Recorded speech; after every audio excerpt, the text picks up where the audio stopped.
see the damn heat in this country. I tell you something, I'm going to melt. I've got 2-3 fans on in this living room, and I am dying with the heat. Right, yous. I'll be honest with you, there's one gaming style that really gets my blood pumping, the plums pumping, and that is the post-apocalyptic. I love things that are post-apocalyptic. I just gravitate towards that for whatever depressing reason you have or you hold. I love destructed, destroyed, ravaged by time, by nuclear bombs, and then recaptured by nature type of games. So welcome to my review of Beast of Reincarnation!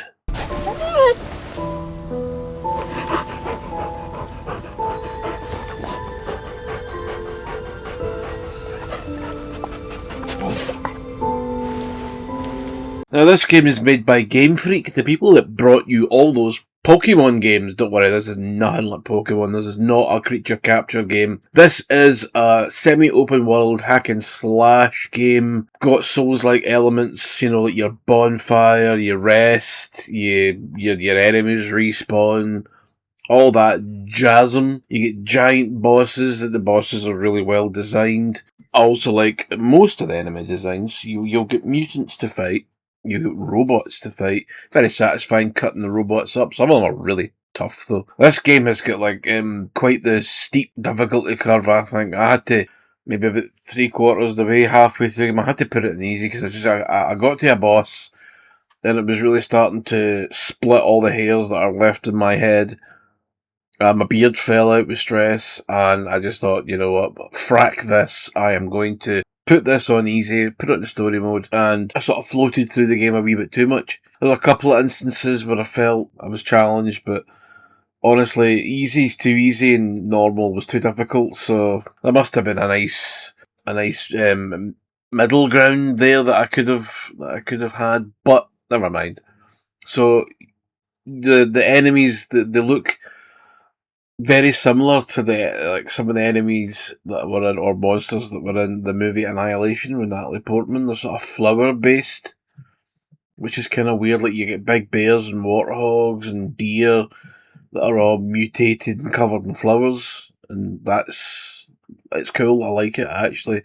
I do like it. One of the complaints was there wasn't enough enemy types. I think there's plenty of enemy types. You get flying enemies, you get fucking robots, big mutants. Things that look like gulpers from the Fallout TV series. So I don't have that complaint. I mean, the environments are nice, but they are very samey, and they're kind of like low quality almost. It looks like a late stage PS3 to an early stage PS4 game. Has its moments like, oh, that's cool, but it's mostly like low-res greens and bruns and everything just kind of looks the same, but then you've got these giant dead robots all over the place, kind of like the Electric State, and I do love that as well. So there's a lot to like, but I think it needs more work. It needs more, well, what's the word I would say, pizzazz? Yeah, something like that. Anyway, right, so hack and slash, Souls-like, drab-looking environments, fairly interesting enemies, nice boss fights. You go a character called Emma, and she is a samurai ninja, and she has a dog called Koo, which is funny. It's K-O-O, but us Scots would describe a cow as a coo, so yeah, that was funny for me. Just a wee in-joke for us Scots. Now you understand. That's not life-changing, but wee eye-opener, you know? And you've got this wee hoose thing on legs called a cleanse walker, which is cool, and you can grow crops, and you can grow chickens, and they give you eggs to eat. And you get companions. There's a pilot of the wee walker called Brad, and then there's another wee woman that I forget her name. It begins with a K. Doesn't matter. And you sleep and you eat and you up your stats and you can upgrade things. You can upgrade things at bonfires. Bonfires are just camps. You can upgrade your stuff at camps the same way you can in the Cleanse Walker. You don't ever go out at night, which is a bit of a shame. And you can shower your big dog, and you can pet the dog, and you get rapport with these characters. So you talk to them. I just talked to them every time I was there.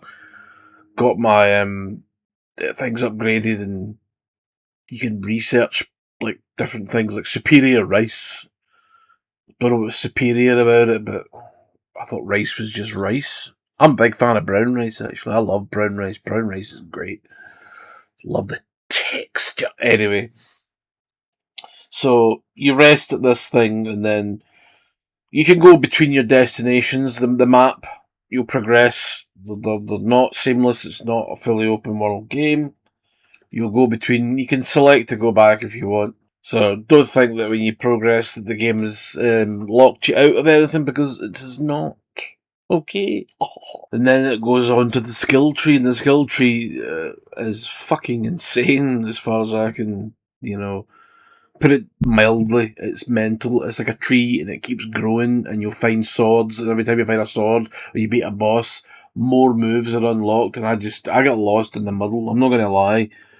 Sometimes too much choice can be a detriment to the game, and I'm just like, what in the absolute frack is going on here? And you get different armours. The only thing about the armours I noticed, the outfits, they don't actually show in the game, which is a damn shame. That I'm just like, what the fuck? Why? Why have all these armours and then you're just wearing a rain jacket? It's a bit disappointing. I thought a wee bit of flair. You want to look cool. You don't want to look like you're just wearing a rain jacket or a coolie hat the whole fucking time. But no, you do. And you've also got you've got a big ponytail, and all your wee flowers on the tree, on the skill tree, will appear on you and on your dog. The dog has got a tree tail for some reason, and there's bits where they'll join their tails together, kind of like Avatar, which is really fucking weird if you ask me. And you can use your hair as a whip. Well, not like a whip. You can use it to whip around the scenery like fucking Spider-Man. It's a bit bizarre, but it's cool. Yeah, it's cool. So I'm going to get into a major negative of the game, and that's the exposition dumps. The amount of talking in this game is redonkulous. You get long cutscenes, then you get long periods of talking, and then you get another long cutscene. And if the talking happens when you're on a level, or in a level I should say, you can't interact with anything. You can't interact with your camp or nothing, so you're running around in circles like a fanny, waiting for the prick to stop talking. So the story of the game is you are to destroy a Beast of Reincarnation, and the rest is just incomprehensible fucking drivel. People are likening it to Stellar Blade in its looks and gameplay. Not really. I mean, maybe a little bit. You get range weapons like you do in Stellar Blade, but Stellar Blade's a far better game than this. Far better game. Looks better. Like I said, this looks like it's been done on the cheap. Looks like a PS3, PS4 game, which is a shame.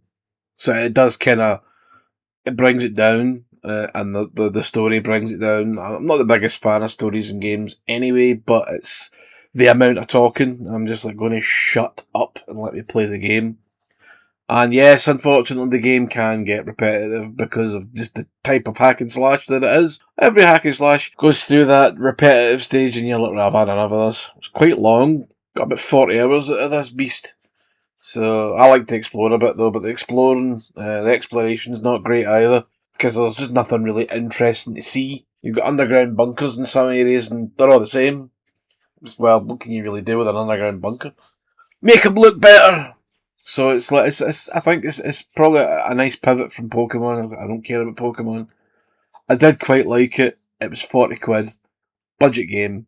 If you like those things that I like the post-apocalyptic, the hack and slash, it's fun but repetitive. Give it a bash. I think it's on Game Pass, so if you've got that, definitely give it a bash. But I was playing this on the PS5, by the way. And sometimes the frame rate wasn't very good, which is even more bizarre considering it's not graphically intensive, Yeah, so overall, it's not bad. Maybe wait for a sale. £20. That's a worthy purchase, or just get it on Game Pass if you have Game Pass. Right, I'm buggering off now to play more Dead Island 2. I love to slice those zombies to pieces and break bones and all that shizer. Like, favourite, comment, subscribe, share with your friends, all that jasm. Good night, get up. Yeah.